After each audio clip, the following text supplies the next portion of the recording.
So, Royce, this morning, when we decided we were going to sit down and record tonight, I told you that we were either going to be talking about the history of cake as a symbol in the asexuality community, or we were going to talk about boobs, as in being an asexual person with large boobs and how boobs are inherently sexualized, whether you want them to be or not.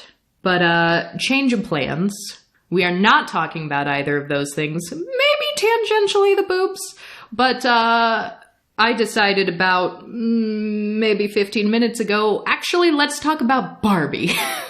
Okay, and how did you get on this topic? Well, an article dropped. Have you seen any advertisements or trailers for the upcoming Barbie movie? I, generally speaking, don't see advertisers or trailers for anything ever. Lucky. But yes, that's fair. I was vaguely aware that there is a Barbie movie coming up. I haven't seen trailers for it. I don't know much about it or when it's supposed to come out. But I was at least aware that it's a thing. I think mostly because the actors in it are on, like, big press tours and things, and I'm seeing a lot of celebrities wearing a lot of pink lately, advertising the movie, which is another really weird thing that started to happen, like, this year, or the last couple years especially. I feel like actors are dressing as the characters for whatever thing they're advertising a lot lately. Like, we have Halle Bailey dressing as a mermaid all the time. We have these Barbie actors dressing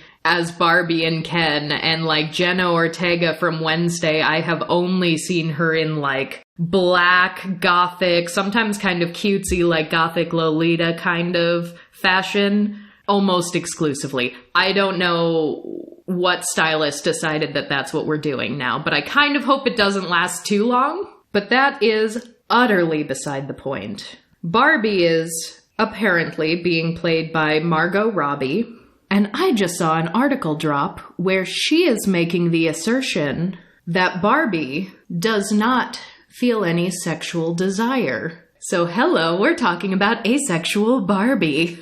I have questions about the nature of the movie, and I'm on Wikipedia, and the premise in one sentence is, after being expelled from Barbie Land for being a less than perfect doll, Barbie sets off to the real world to find true happiness.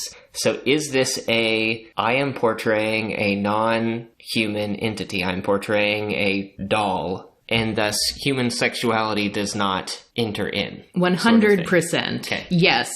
A little bit, with a bit of an additional sort of societal caveat that we are going to take so much further than this actress did in the article she was quoted in. So we've been given an inch, so we're gonna take it a mile, as we do.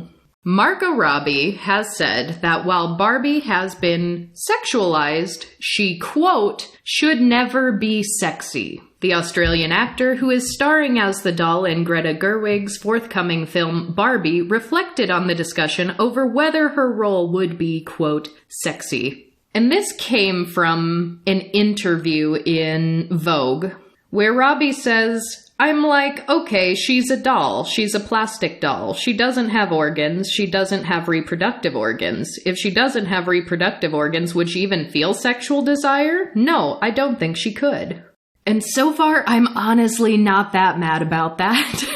No, I don't see anything wrong with that. I could see, I'm sure right now, I can just picture the tweets. I can picture the discourse in the community. I can see this being very polarized, where like half of the people are like, a literal plastic doll should not be ace rep, while the other half is like, yeah, Barbie is an ace icon. Most iconic children's toy of all time. Of course, yes, we claim her. She is one of us. Well, the way I see it, you can take a non-human entity and reasonably have them asexual. You just can't say that all asexuals have to be non-human entities, right? Yeah, we need humans that are also asexual to balance it out. But taking that a step further from just the fact that, you know, Barbie is not, shall we say, anatomically correct, there's a bit of a commentary on just society's view of Barbie, where the actress is saying that people can project sex onto Barbie, but other people projecting sex onto Barbie is different than the doll itself being sexy. To back this sort of concept up, she said, quote, "Yes, she can wear a short skirt, but because it's fun and pink, not because she wants you to see her butt." And I think that's perfectly reasonable. So I do want to have a conversation about Barbie as a concept, as, I guess, sometimes seen as a bit of a sex symbol, and just how broader society sees her and how it's changed over time. Because I have thoughts that come from an experience that is true and is my own, but I also know it's not the average experience. So I think I've got a bit of a unique perspective on this. Because just for the sake of conversation, Royce, what is the first thing you think of when you think of Barbie? My brain never knows how to process those questions. I don't know, the dolls, the brand, the typeface. The typeface, yes. When I think of Barbie, I think of the typeface. You see it all at once. It's the packaging and the branding as well as the figure. It is a strong brand. When you mentioned we were going to do this episode, I was trying to think how much visibility into Barbie have I had throughout my life, and it's not much. It's present. Like, it would be hard to at least be an American person living in our time period and have it not at least heard of Barbie. I don't know how international Barbie is. No, it is quite international. But it's present. It's shown in movies. It's seen in commercials. I don't feel like anyone that I was around growing up was really, really into any type of material thing like a doll like this. I have seen some. I've known people or been around people who have had Barbies, but it was just not remarkable. Yeah, and that's kind of interesting too, because there are some people who love Barbie and they have incredibly fond memories of childhood with Barbie. There are people who grow up to collect Barbies. I know I had a couple of Barbies as a young child, but I don't feel like I played with them in the way the average child plays with dolls. But I think I just played differently, period, than the average child. You got them all out and lined them up in a row and categorized them kind of thing? Well, I did that with my dinosaurs. I'd line up my dinosaurs and I would, yes.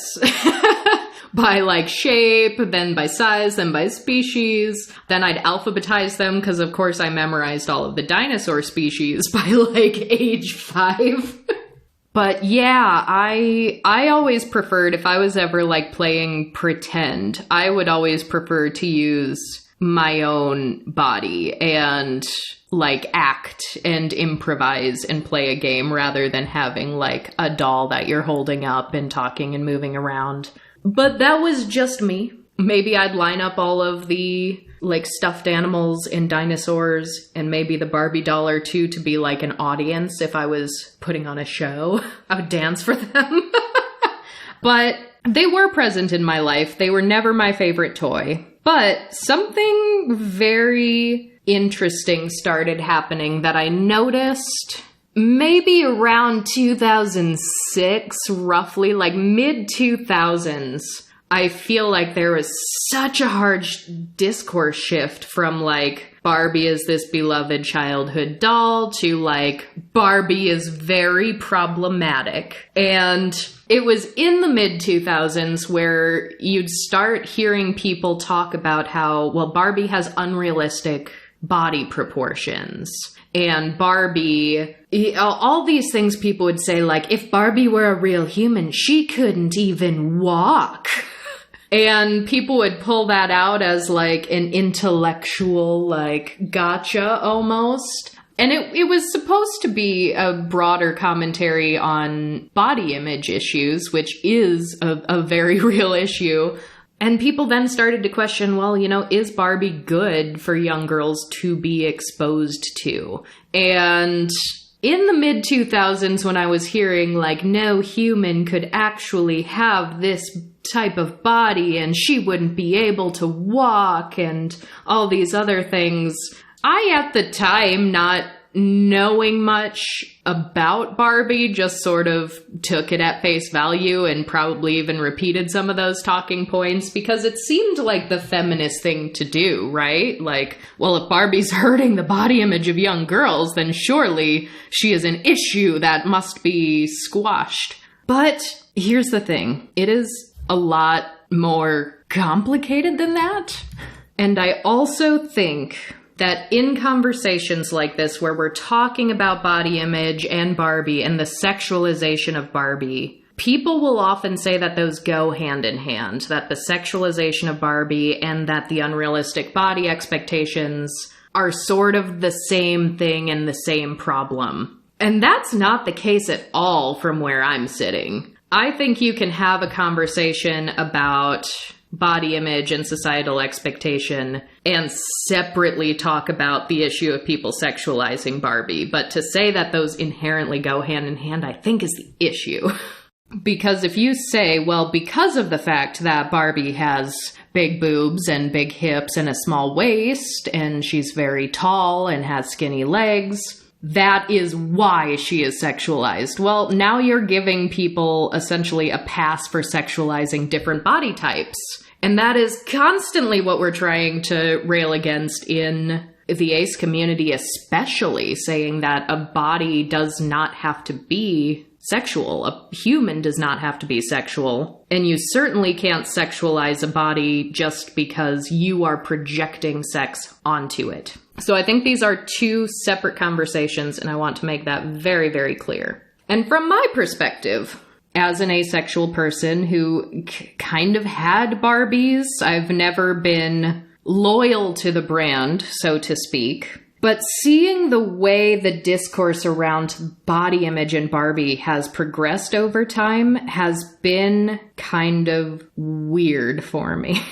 Because I was the seeds had been planted in me that nobody could ever possibly look like Barbie. It's unrealistic and it's awful to tell girls that they can or should look like that. Those seeds were kind of lightly planted in me before I fully developed and matured, and I wasn't exactly Barbie proportions, but I was probably closer to Barbie proportions than the average body. And in fact, there have been so many art projects out there that's trying to show like what Barbie would actually look like if she were a real human versus here's what a quote average 19-year-old looks like next to Barbie and showing the differences. One such example I have here. The assertion has been made, these are the most common numbers I see over and over again when you look up like Barbie's proportions in real life. People will say that her measurements would be 36, 18, 33. Compared to the average 19-year-old, I don't know how they got that average. This is just what this particular project has done by creating a new doll with measurements that would be 32, 31, 33. And I look at these two dolls and I'm like, my body has definitely been more similar to Barbie than the quote average 19-year-old. And so the fact that people are saying that this doll, the fact that kids are exposed to this doll is harmful to their mental well-being and their internal sense of self and their body image is kind of weird for me. Because you can extrapolate that and say that you existing in society is also causing harm.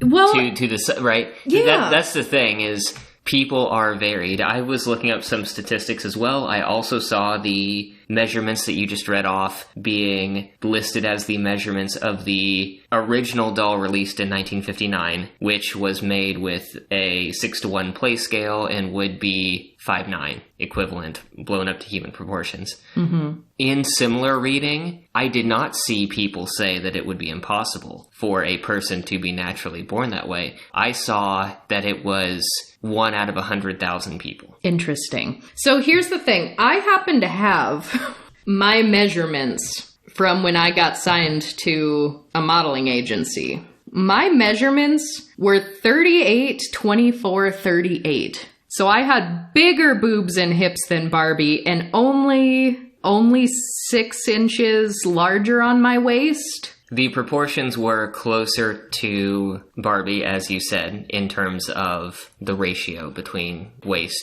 to the other body parts than the average doll. Yes.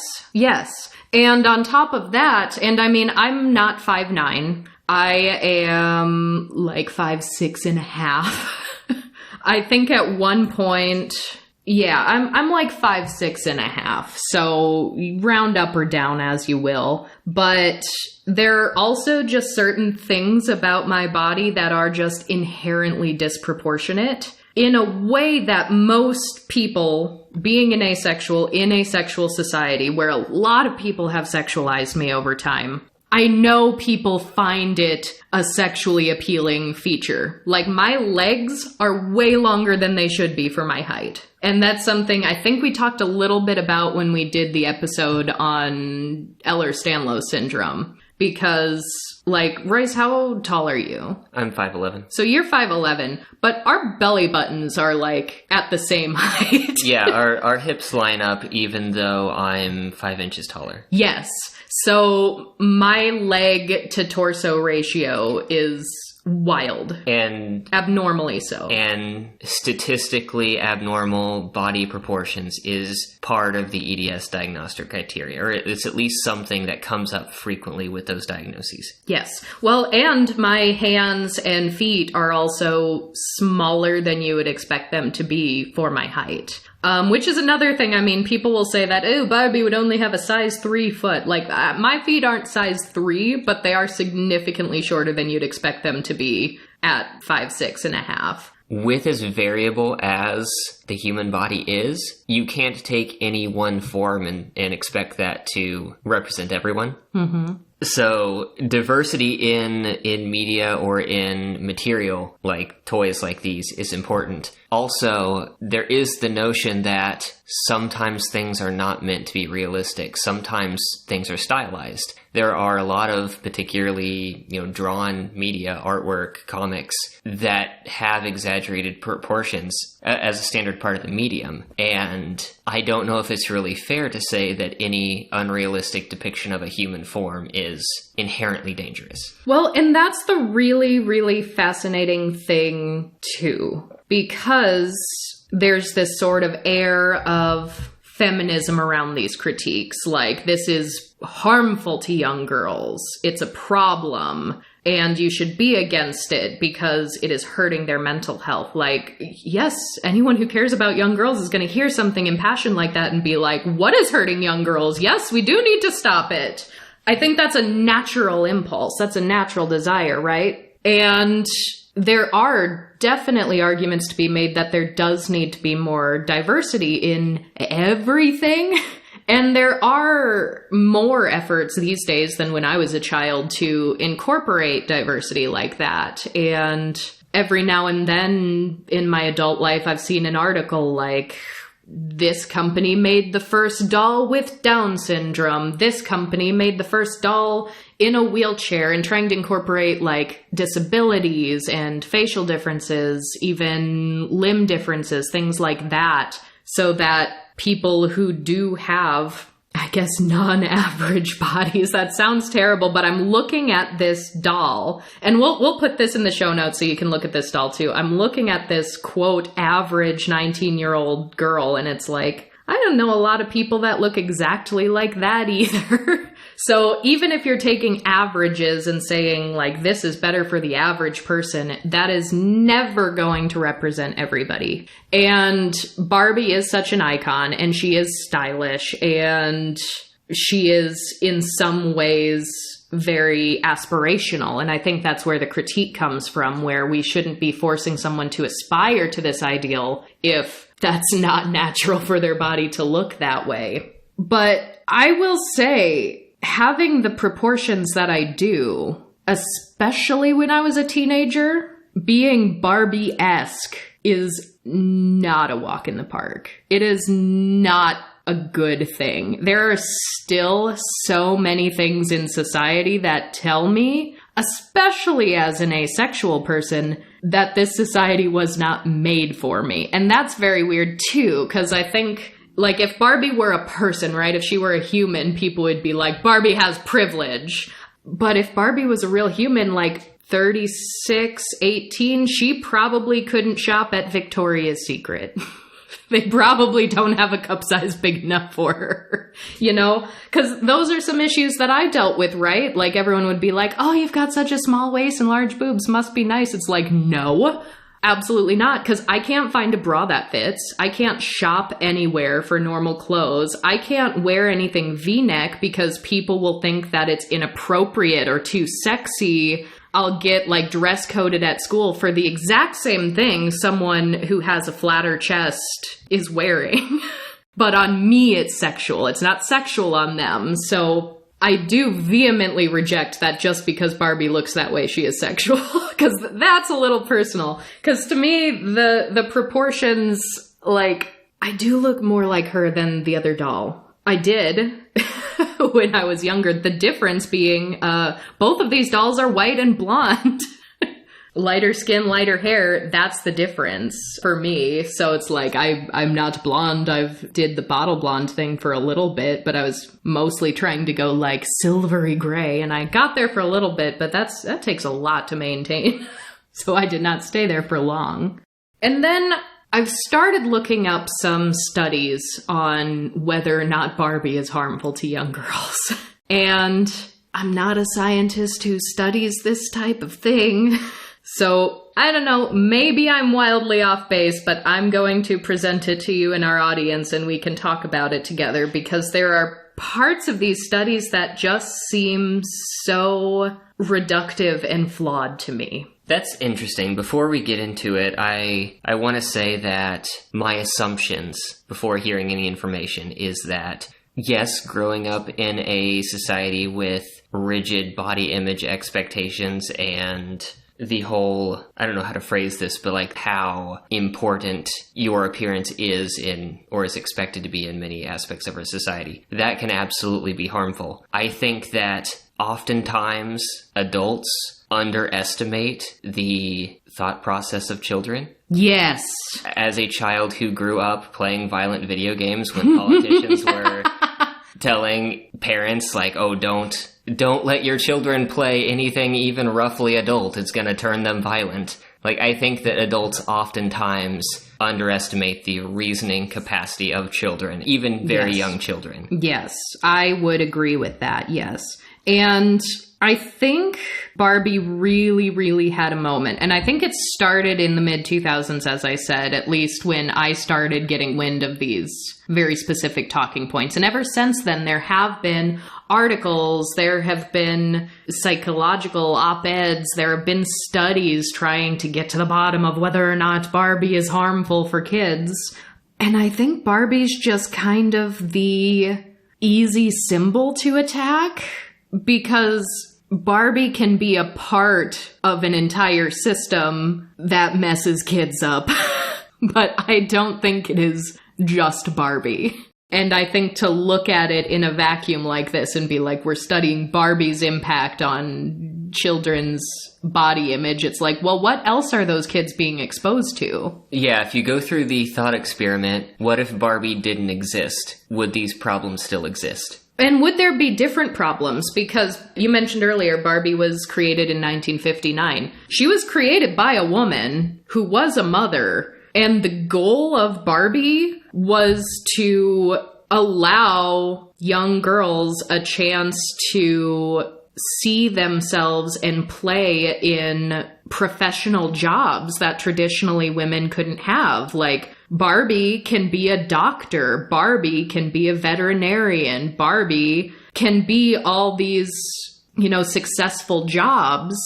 Because before Barbie, and I don't think most people realize this, the biggest option for kids to play with, for young girls especially, dolls, were baby dolls. You were taking a young child, 4, 5, 6, maybe up to 8 or 11, and saying, you can play with a baby to practice being a mother. Alongside the pretend at-home cooking sets? Yeah, well, yeah.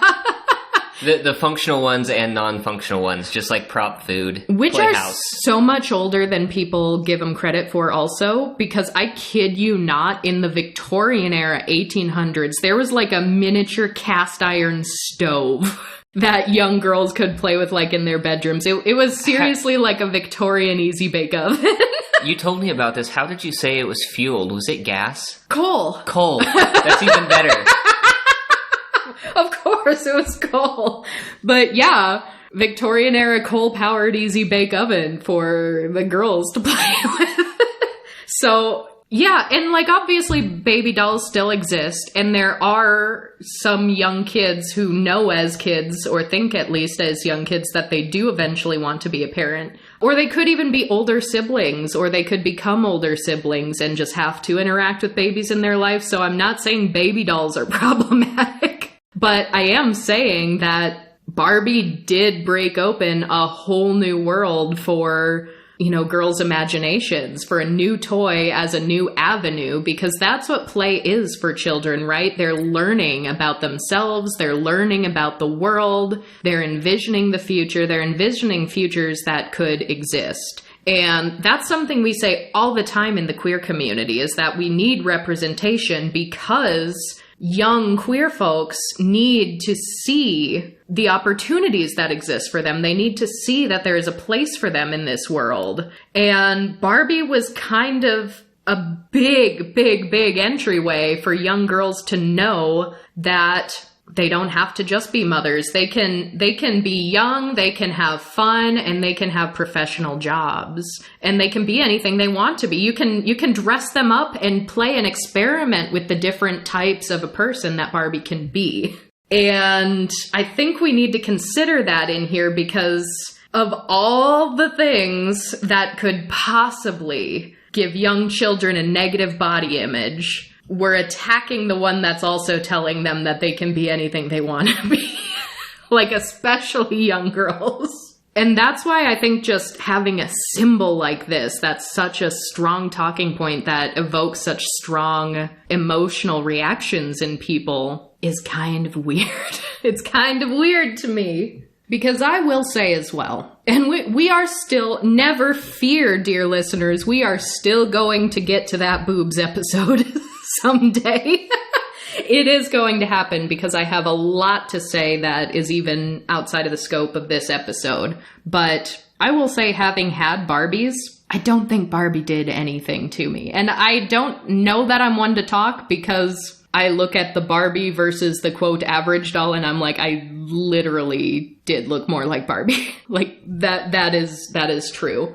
So maybe I don't have a leg to stand on there, but you know, the things that did mess me up, being the first kid in my grade to need a bra, being the only one in the locker room at gym class wearing a bra, wearing an ill-fitting bra, because my mom didn't really know how to shop for me at that young of an age, because I started developing sooner than anyone realized. So a lot of my first bras were like garage sale bras that were kind of close enough, maybe, but they were ill-fitting, they were awkward. I was the only one. Those things messed me up. As soon as I had immediately, like, swelled to triple D, like, over a summer, then I started having people in my life, older women mostly, saying things like, well, you know, you really should start sleeping in your bra, because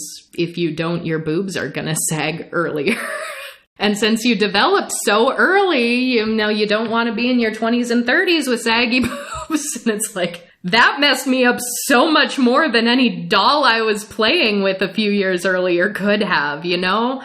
I'd also been told at one point, as still a child, mind you, that another reason to sleep in a bra is like, what if your house burns down in the middle of the night and like a firefighter has to come and save you and see you in your pajamas? Like, you have to be presentable for these firemen who are gonna save your life if your house burns down. And this was not a joke. This was said to me in all seriousness. So I was like, oh my gosh, my biggest fear is not my house burning down. My biggest fear is a firefighter seeing me without a bra. It was ridiculous. Which was also something that was really shitty to say to someone who did actually have, like, quite literally PTSD related to burning buildings as a child. I was like, oh gosh, yeah, I'm already horrified that I'm gonna die in a fire. I'm already horrified that, you know, I'm gonna be at the top of a burning building and I'll have to decide whether or not I burn alive or jump out of the building, and having literal PTSD episodes about this, and then adult women in my life are like, but even if you get saved, you gotta be presentable for the fireman. I'm like, great! Let's add that onto the pile of anxiety. Why don't we? For those of you who aren't connecting the dots, being a child during 9/11 has left a mark on a lot of people. Yeah, and I don't want to get into this whole everything story. I really do not, because I was not at 9/11. I don't want to take away from people who were, or people who had family members who did actually either die or survive. Both are traumatic. But there actually are studies out there that people have genuinely developed secondary PTSD as a result of the extensive news coverage, if they were exposed to the news coverage below a certain age. And when I read these studies, that I was like, yes, you are not crazy. People did actually get PTSD from this, even if they weren't directly involved. I was like, oh, thank goodness. Because now I actually have language to explain this thing. But I mean, to make matters more complicated, it's like that wasn't my only source of trauma at a young age either. I've been collecting them throughout my life. But like, quite literally having body proportions like this was part of it. Because after these ill-fitting garage sale bras didn't work, and I'd also grown quite a bit, so they didn't fit me anymore, my mom did take me to Victoria's Secret, and they pulled me into the dressing room, and they measured me, and they were like, we don't have a single bra that will fit you. And my mom was like, that's weird, why? And they're like, well, first of all, your band size is too small. We don't have bands that go down that low. And also, your cup size is too big. We don't have cup sizes that go that big.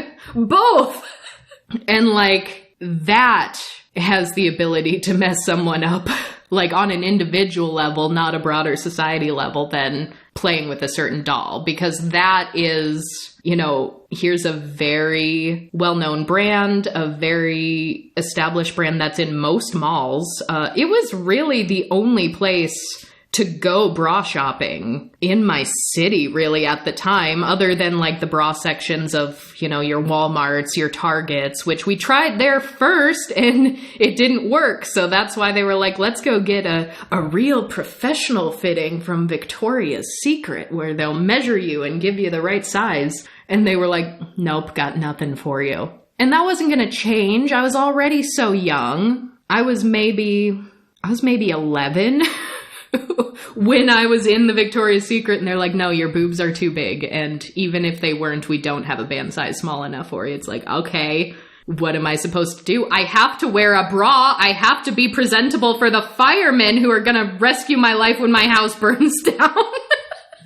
So just really, really weird things like that. And so for all these people who look at Barbie and say, you know, she's giving girls an unrealistic body type, it's like, the number of people who have told me in my life that they wish that they had my body, every single time I'm like, no, you don't. You do not know. You don't know.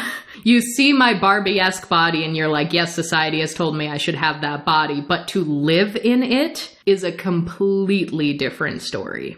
And so I do want to get into these studies, and I do want to reference, which we'll put down in the show notes, a paper called Barbie, the Real Enemy by Shelby Wolfinger. And the paper to me is a little bit all over the place. I think the scope either needed to be narrowed a touch or things needed to be longer and extrapolated on better. Because It does have just sort of a brief little history of Barbie, but then I think perhaps a little out of place for the scope of this paper, she starts talking about pro-Ana. Is that a term you're familiar with, Rice? No. Ana, short for anorexic. So we're talking about very, very serious eating disorders, but the pro-Ana community is people who, well, like it says, they're pro-Ana. They have this very serious eating disorder, this very serious medical condition, but they do not want help. They are not seeking help. In fact, they're instead seeking a community of people like them where they can all sort of encourage each other to continue this very dangerous lifestyle and thought pattern. And the reason why I think it's a little out of left field is because that is such a serious thing to just drop for a few paragraphs and then go on to here are studies about kids who play with Barbies. Like, to me, I think that would be much better suited in a paper that was a little more about actual eating disorders, because it's such a serious mental health issue that I think really, really needs strong consideration when discussing it. So it sort of just states that there are these pro-Ana websites, and while not every pro-Ana website mentions the Barbie doll, there are many who do mention Barbie. And it does say that while Barbie has not been directly tied into pro-Ana activists, one enraged mother expressed concern in 2007 about a new line of Barbie dolls.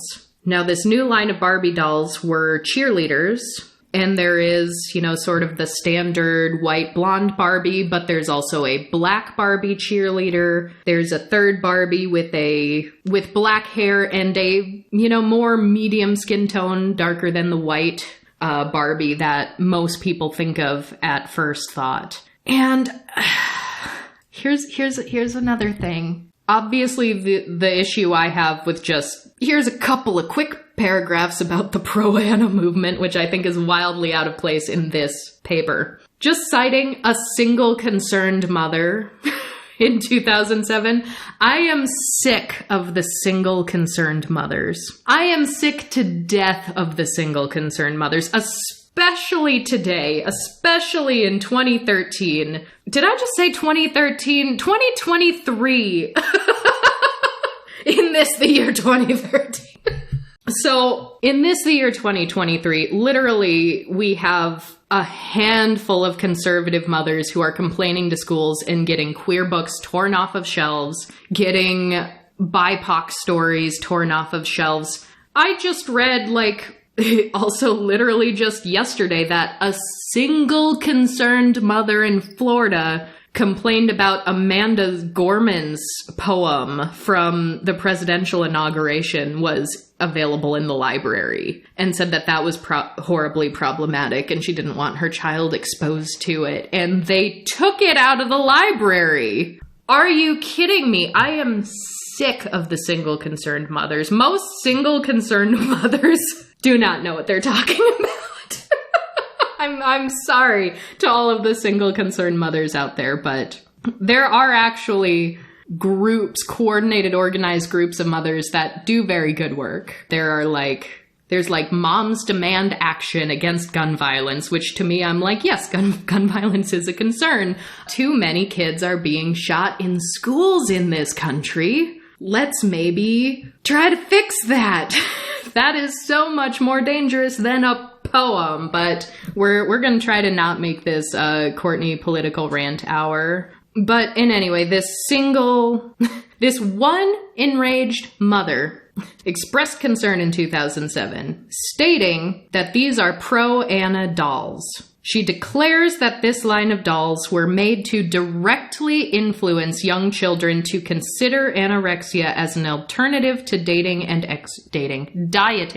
exercising. Now, where does that thought come from? The thought that the dolls were created for this purpose. Easy scapegoat. Like I said, Barbie is such an easy symbol to attack as a thing. And I do want more diversity in dolls and toys and media in general, everywhere. But again, even if there is a pro-Anna group out there that does idolize Barbie, to me, that's probably a symptom rather than a cause.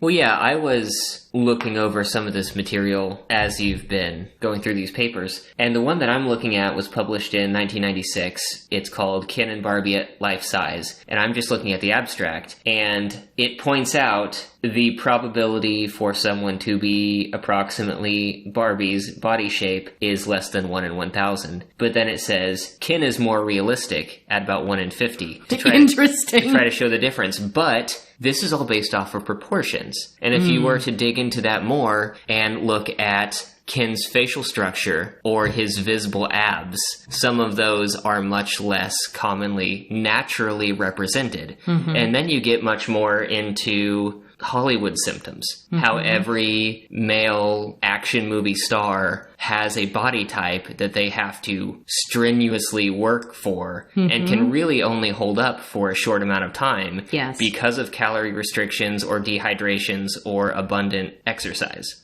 which those are also unrealistic. Yes.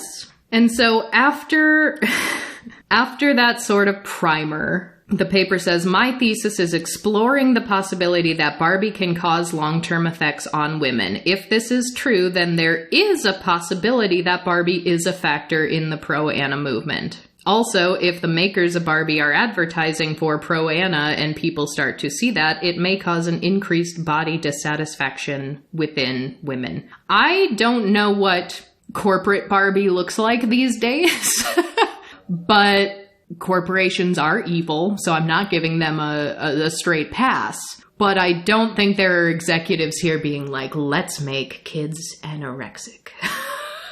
And to make the claim that they are intentionally trying to do that is wild. Yeah, I have no idea where that's coming from. I absolutely believe that during the design process, attempts to arrive at a more widely represented shape may have been rebuffed. And I think that we've seen that in reports of, again, Hollywood of media, where oftentimes critiques will be, no, make things appear more stereotypically attractive. Let's not deviate from that. That's what sells. That's what we know sells. That is what we're going to go with. So I'm sure that that's part of it. But I struggle to find the link to this nefarious plot of eating disorders as well. Right. Well, because it's all of society, right? And goes back to my point of what else are these kids being studied, being exposed to, right? Because the doll could be one piece of a giant puzzle. Because you talking about Hollywood too. It's like, it's not just that kids are playing with these dolls. They're also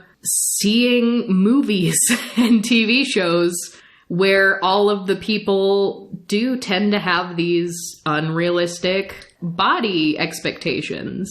Yeah, I've heard that it's basically an expectation that if you're in media of a decent enough size, you have had some sort of cosmetic surgery. Oh, a tremendous amount have. And a lot of, Hollywood, even childhood actors will start getting plastic surgery in their teens while their faces are still developing into the shape it will ultimately be, because doing things incrementally over time will make it less obvious.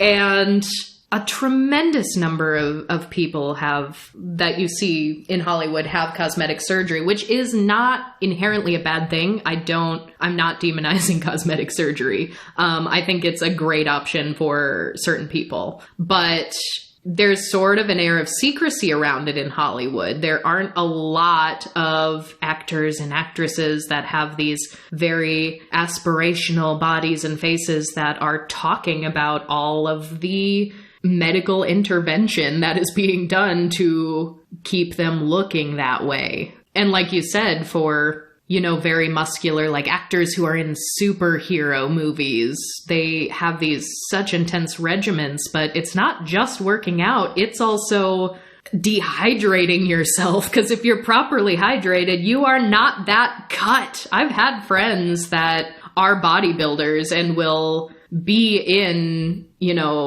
swimsuit competitions for, physique and body proportion. And it's like their regimen leading up to that is so ridiculous. It is not sustainable long term. And a month or 2 months after their competition, they're looking like a more regular person again. They're still obviously very strong. They're still very fit, but they don't have that muscle tone or definition anymore because you need to dehydrate yourself to get that.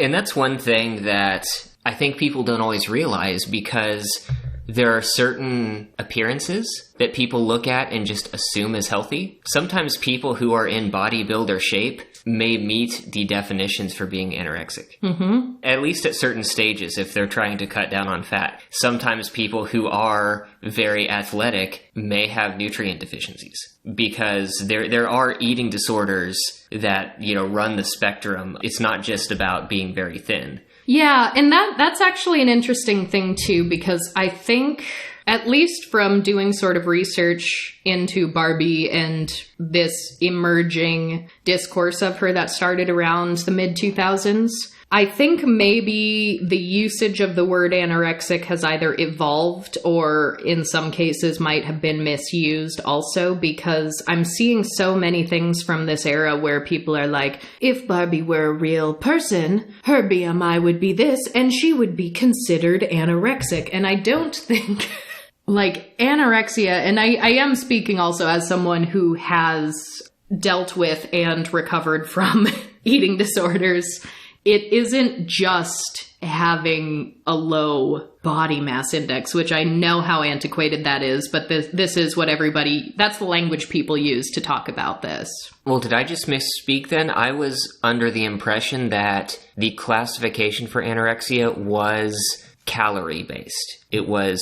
It is a restriction of food intake, so it very well could be, but it's normally associated with the poor mental health and thought patterns that goes with like a visceral fear of gaining weight. Sometimes it also is paired with like body dysmorphia, like you yourself have an incorrect perception of what you look like or distorted somehow. And all cases can be different, but anorexia is also just sort of the eating disorder that most people know about.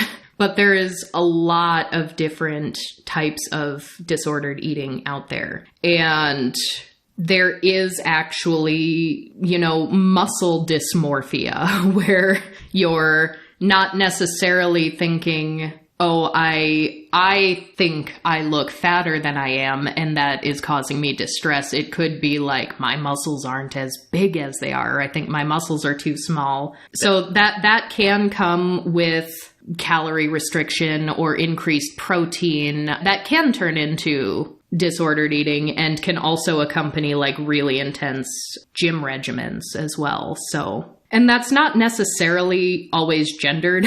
Obviously, we know that gender is not a binary, but I think the stereotype and the bulk of the numbers, or what most people would think is like, oh, well, women have anorexia where men have, muscle dysmorphia or something else along those lines. But the lines do blur, and sometimes they can go hand in hand as well. Right. Those are just following gendered stereotypes, body expectations, those sorts of things. Mm-hmm. And yes, muscle dysmorphia was what I was thinking of, along with if anorexia was simply classified as a calorie restriction, there are absolutely times where that can happen as a result of a wide variety of disordered eating behaviors. Yes. So, this paper says that many people blame the Barbie doll for a variety of negative effects, and that people believe that Barbie is the root cause for the effects based on the size of her body. So the hypothesis of this paper revolves around the fact that there are negative effects resulting from early childhood play with Barbie dolls. And again, saying Barbie is the root, I think, is to dismiss a lot of other social cues that are telling children that they should aspire to unrealistic expectations. Because even Even think of children's media. There is so much fat phobia in like children's shows and children's books. Still to this day, but was probably even worse when we were kids. It does make me wonder, again, if Barbie didn't exist, these same people growing up, would there have just been another figure that was responsible for the same effect? Yeah, and it is not just one thing. It's society at every turn telling you the same thing and reinforcing this over and over again. So that's where I think all these studies sort of get something wrong right off the bat. But there was a 2006 study titled, "Does Barbie Make Girls Want to Be Thin? The Effect of Experimental Exposure to Images of Dolls of the Body Image of 5 to 8-year-old Girls." And in this, there were 3 groups of children made up entirely of girls. One was the Barbie group, one they called the Emmy group, and then a neutral control group. And the study created picture books, and they read these stories aloud to these groups of girls. And so the Barbie group essentially had a story with the image of Barbie in it. And the Emmy group had a doll called Emmy, who is described here as proportioned to have a more normal body type rather than the thin body type that Barbie has. And after they got read these stories, they went to assess the girls' body images. Now, I already think this is interesting because they have 5 to 8-year-old girls. Some girls do develop a sense of body image by age 8, but not everybody does. And there are some girls, I mean, all kids really, but in this case, they're studying girls, that don't actually develop an internal sense of body image until closer to 11. And that is different per person, but doing, 5 to 8-year-old, I wonder if every single child in this study even had their own internal body image with which to study it. And the way they determined this is also questionable to me in the language that they use. Because here's how they decided what these children's body dissatisfaction was. They asked the girls to pick out a doll that represented their current body image. Then they asked the girls to pick out a doll that represented their desired body image, what they want to look like. And then they asked the girls to pick out a doll, what they want their body image to look like as an adult. And the study's first major result was that girls who saw the Barbie doll images had an increased body dissatisfaction compared to the girls who saw other images. And what do they mean by that? Do they mean that the differences between the dolls that they chose were larger? They assessed body dissatisfaction as how different is the doll that they picked as their current body image versus their desired body image. Okay. Like, how different are these two dolls? The more different they are, the more they considered it a higher body dissatisfaction. Right. And from what you're looking at, did it appear that basically the average behavior here was to pick the body that they had just seen, roughly? That was kind of the impression I got. Because it's in your memory, right? Like, you were just exposed to it. Yes. And so if you... And what was it, a really exciting story? Was it a happy story? The other thing I'm curious about, because this is one story in isolation, and again, I think what we need in society, in media, in all forms, is just more diversity, because you're not just seeing one body type over and over again. But I would be curious to see if, in a study like this, having been exposed to other imagery, if your perception of your own body started to drift. Yeah, that could be. But yes, and also as a result of this study, they found that the Emmy group, which was what they called the more average-looking image, girls in that group had the same level of body dissatisfaction as the girls in the neutral group. However, it seems that the effects are dependent on the age of the girls. The older girls, aged 7.5 to 8.5, saw less of a detrimental impact, which I think is interesting because I almost would have expected that to go up with age. Oh, I think this makes sense to me. I think that if I'm guessing, without having the study in front of me, without looking at the numbers, that a younger child would be more susceptible to visual bias. Being shown an image and then reflecting that image in an upcoming choice. Mm-hmm. Do you happen to have the population numbers on that study on hand? Did you read over how many people were studied? Just out of curiosity. On that study, no, I didn't see numbers. Oh, actually, yes. 162 girls, aged 5 to 8. Which, 3 years doesn't sound like much, but there is a huge difference between a 5-year-old and an 8-year-old. Yeah, that's a period of pretty rapid development. Rapid development. So I almost think those age ranges are a little too wide for that study. But there are a couple of other studies cited here, which if you'd like to read, you can read it in the show notes. But there was an essay-based one with both boys and girls who were a bit older, like 10, 11 range, on just what their perceptions are of Barbie. And just some interesting factors. Like there was a boy who was like, I think Barbie helps girls know that they can be anything they want to be. And it's like, that's kind of what the original intention was for Barbie back in 1959. But obviously lots of girls had very fond memories of playing with Barbie. And there were some kids around this age that did express concerns about, body diversity. And this is where I'm a little bit conflicted because I believe that 10, 11-year-old boys and girls are capable of coming to these conclusions on their own. But I also believe that some 10, 11-year-old kids probably have heard adults or other people in media say that Barbie has a negative impact on body image, and they could be parroting it. I can say that when I was 10 or 11, sure, there are things that I cared about, that I had my own opinions about, and then there were other things that I had never really thought about critically, and my opinion was what I had heard last from a person whose opinion I respected. Yes. And I think that's a little bit true for most people of most ages. It's just the longer you've lived, the more time you've had to think critically. And develop your own opinions on a wider variety of things. Because more people are comfortable parroting talking points from someone that they respect than to say, I haven't really thought about it or I don't have an opinion. Especially when asked a direct question. Like researchers are coming into these, 10-year-olds, especially 10-year-old boys who most of them said that they did have some kind of experience with Barbie, but it wasn't as often or as direct or hands-on as the girls in most cases. To be like a 10-year-old boy and pulled into a room and be like, now what's your opinion on the Barbie? And then there was another study entitled The Effects of Playing with Thin Dolls and Body Image and Food Intake in Young Girls. And this one tried to do a little more than the story-based study. It was 117 girls, all of them between 1st and 4th grade. And they actually had the girls playing with the dolls.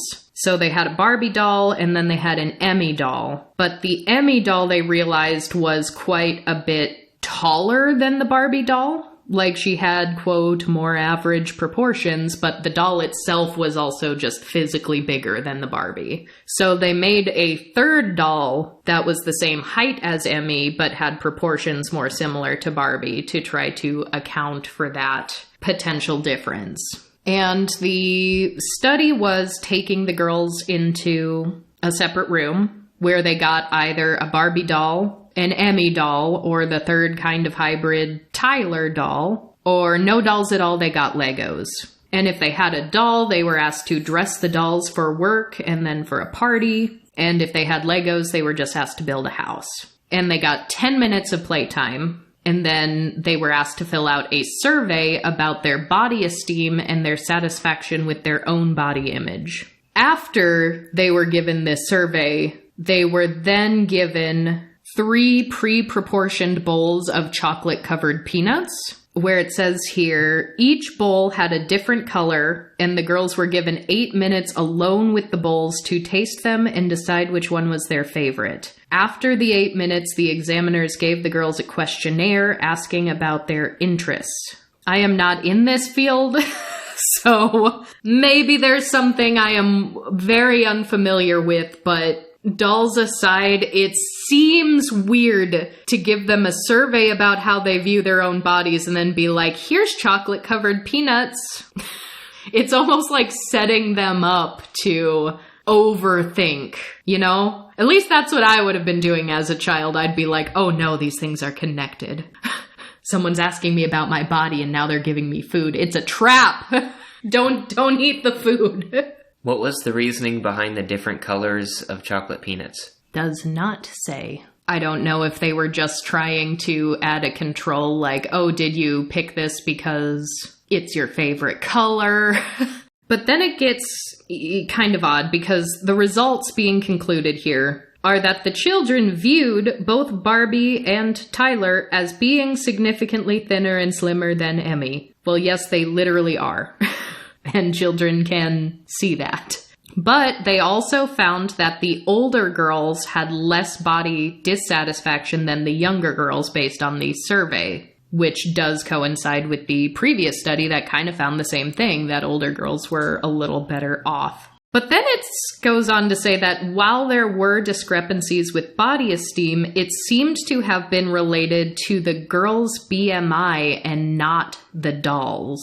It was found that girls with a higher BMI had lower body esteem. 48.7% of the girls aspired to have a thinner body size, and only 35.9% of the girls were satisfied with their bodies. So that's kind of like, again, I am sad about that. BMI is, again, such a weird thing because I hate it and I wish we could just throw it out altogether, but it is used constantly still by doctors. It's constantly cited in studies, so it still has to be a thing that, like, crosses our lips that we talk about because it is tracked. It's just, not all it's cracked up to be, shall we say. But, so here they did not find that the lower self-esteem had anything to do with playing with the dolls. And yeah, I get that. Because aside from your point where younger kids might just have the thing most recently in their head at the forefront that they might in some ways be copying, playing with a doll for 10 minutes is not going to change what is already your internal sense of self. Even if you're a child and you're still developing, like 10 minutes of playtime with a Barbie that you've probably already played with in your life if you're a girl of that age. I don't know. I think the entire concept is odd for that reason. But despite the body satisfaction, the one thing they did find that for the sake of this paper is being used as an argument that Barbie does have a negative impact on kids is that, quote, when it came to food intake levels, it was found that there was no correlation to BMI levels. BMI being what they found the pattern to be for dissatisfaction, which again makes me sad. But in the society we're in, like I said, children's media is terrible with the fat phobia. It's dreadful. So of course, fatter children are going to have tons of different things in their life telling them that their body is lesser somehow. And that shouldn't be the case. It needs to be fixed, but it's not a surprise because we live in a fat phobic society. But they did take this to mean that the effects on the food intake of the girls were based solely on the dolls they played with. Age also did not impact whether or not the girls consumed more food. And there's a chart here, and it kind of shows that the girls who played with thin dolls versus the girls who played with no dolls had sort of the same food intake for grams, which looks to be about 32 or 33 grams of food. Whereas the girls who played with average-sized dolls on average ate closer to 45 grams of food. Which is still weird to me because of the control group being Legos, being on par with the thin dolls. I'm trying to formulate my thoughts around that. They're almost there, but this paper says these 3 studies are proof that Barbie has an effect on young children. And it can be seen with the girls who played with the average-sized doll ate a considerably higher amount of food, and those who played with Barbie or no doll ate much less. It's like, well, how do you affect the no doll? Are Legos harmful to girls? Are Legos pro-Anna? I don't know. I'm not a I am not a scientist, and yet I'm reading through this and I'm like, I don't think this is saying what you're saying it's saying. Not exactly. Yeah, I don't really know what to make about that without further conclusions being made from it. You said this was like 160 people? This one was slightly less. This study was 117. Okay. Yeah, without someone drawing out the picture a little more clearly for me, I feel like this is a case where if we really dug into the methodology, there's some other reason. Well, yeah, and I'm wondering too, like, what time of day was this? Was this the same time of day for everyone? What did they eat before they came? That was my thought. Did the test group that played with the normal-sized dolls have to wait in the waiting room for a bit longer? Well, I don't really know, and it could be any number of things, but they had the Legos, which was no doll at all, and they were right on par with the girls who had the thin dolls. So it might be a different story if the Legos and the average size doll were both on par, but the thin doll was way down. Then that might be something to look into a little further. But yeah, and it also says like these are 117 girls between 1st and 4th grade. 1st and 4th grade is also a big difference for those ages. Were the younger kids eating more? Were the older kids eating more? Were they evenly distributed throughout the test groups? Yeah. So, I mean, I have so many questions. But this paper goes on to talk about the mind of the adolescent is the section, and it starts to talk about gender roles. And it's very reductive. It's females tend to identify more with feminine culture, while males are more identifiable with masculine concepts. So we know that that's lacking a tremendous amount of nuance right off the bat. But it talks about gender roles, gender stereotypes, but then it immediately goes into sexuality. And thanks, I hate it. Body image and sexuality can be two very separate things. And again, there is an issue of projecting sex onto something where the sex is not present. Like Barbie. Barbie could be completely innocent, and yet society sexualizes her because of these proportions. I think that is a problem. But all of this gender identity, it says, stereotypes and roles, leads to sexual scripts.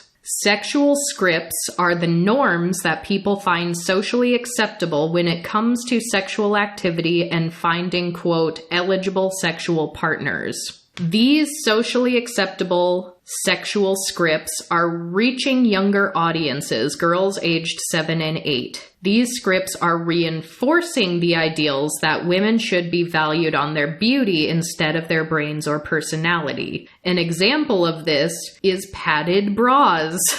In retailers such as Abercrombie & Fitch and Amazon, there are padded bras being sold to 7 and 8-year-old girls. These fashion trends, along with the hypersexualization of girls in media, is enforcing thin ideals. The people benefiting from this are the marketers who have convinced these young girls that being beautiful requires the proper look, the right hairstyle, clothes, and makeup.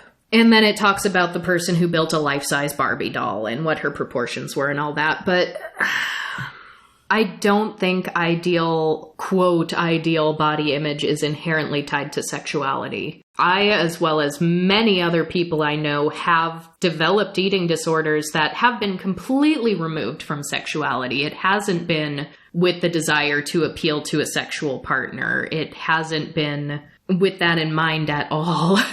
It can come from a completely internal sense of self and mental illness. And so immediately equating this with that, I think, is misguided. But also, padded bras are being sold to girls age 7 and 8. When I was 8 and I had my ill-fitting garage sale bras that were not padded, I probably could have benefited from a padded bra because I grew really, really fast. And the first time I got my still ill-fitting padded bra, it was a step up from what I had had before, because I did actually need that little bit of extra support. So saying that a padded bra is inherently sexual is weird to me. Because they're not even saying a push-up bra. They're just saying a padded bra.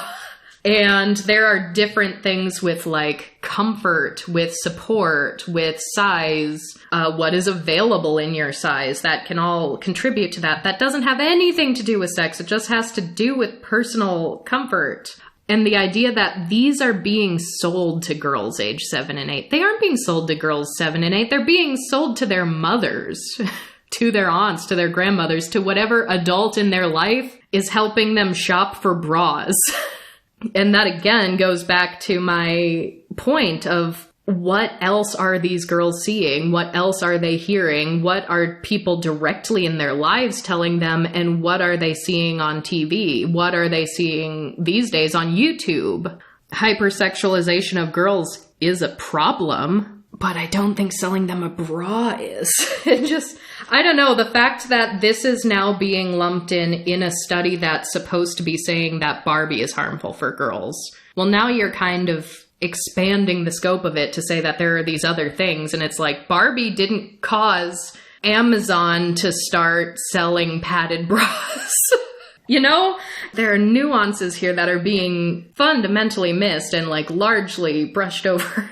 If anything, the addition of things like that is making me wary of confirmation bias by the researchers. Yeah, because like to me, if there's an 8-year-old who, like me, developed large breasts very quickly at a very young age, and they are more comfortable and better fit in a padded bra, I want that kid to be able to wear that bra without society sexualizing them. But that is society's problem. That is not the bra's problem, and I don't think that it's Barbie's problem. I feel like we're like really... I don't want people to think that I'm very passionate about Barbie, because I really am not. I really don't care that much about Barbie. But the fact that padded bras, they say here, are also enforcing thin ideals is also kind of weird. Because even when I was really thin, I didn't consider myself really thin because my chest was huge. And like, yeah, it was hypersexual, but I could have a smaller waist than a flat-chested person and still feel fatter than them. Because I'd still have to have a larger shirt. I'd have to have a larger dress. If anything, it's curvy ideals. It's an hourglass, a preference towards an hourglass figure. Because I'll tell you, I mean, we met on a dating site, OkCupid. We've shared this story before, but when you fill out OkCupid, at least at the time we were on it, there was a section for what is your body type, and there was thin and curvy. And I can't tell you how hard I sweated over answering that question, because I thought for sure, no matter what I answered, someone was going to be mad at me for misleading them. Because I was both.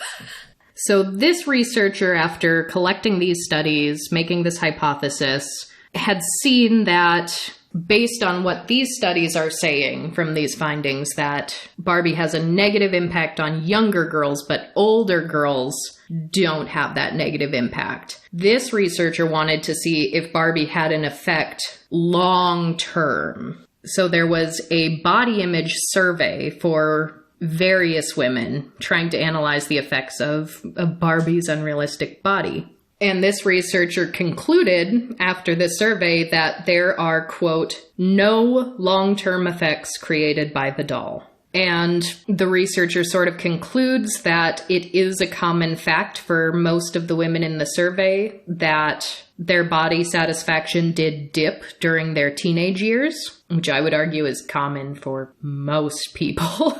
They say that while the Barbie does not have negative effects during adulthood, new research should explore the possibility that Barbie can affect women into her teenage years.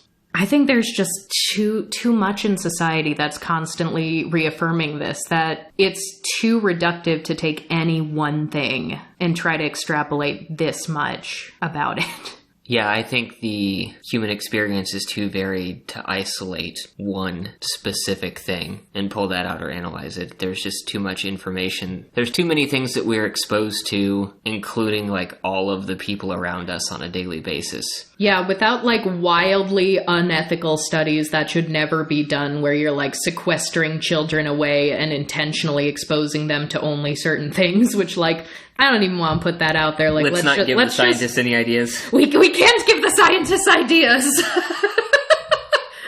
But yeah, that's an issue that I have with a lot of studies like this, because, okay, you looked at, or you gave a child a questionnaire who has played with Barbies a lot. What was their childhood home like? What were their parents like? What were their friends like? The same things that you're suggesting are coming from Mattel could have come from so many other places. Yeah. And the truth of it, it's probably a little bit of everything. It's probably a little bit of the entire ecosystem that they grew up in. Yes, and the fact that so many other things, like there's so many biases that affirm one another because the whole system is, very fat phobic, as we said. There is a lot of hypersexualization in media that I do think is reaching younger and younger people. But I don't think it's because Barbie looks the way she does. I think it's because so much media is hypersexual. It's all over the place. And even if children aren't really feeling it inherent for themselves, there could be some type of sexual script that they are sort of following because everything in society is telling them that they should. And that is wrong, and that is an issue. I just think it's being wildly misattributed here. And yeah, I don't know. It's also, it's just a whole thing, because at the end of the day, I think Barbie can and should be an ace icon. I'm happy to take her. Why not? Let's do it. Seal of approval. Where's my gavel? I still don't have a gavel. If I had one, I'd be hitting it right now in favor of Ace Barbie.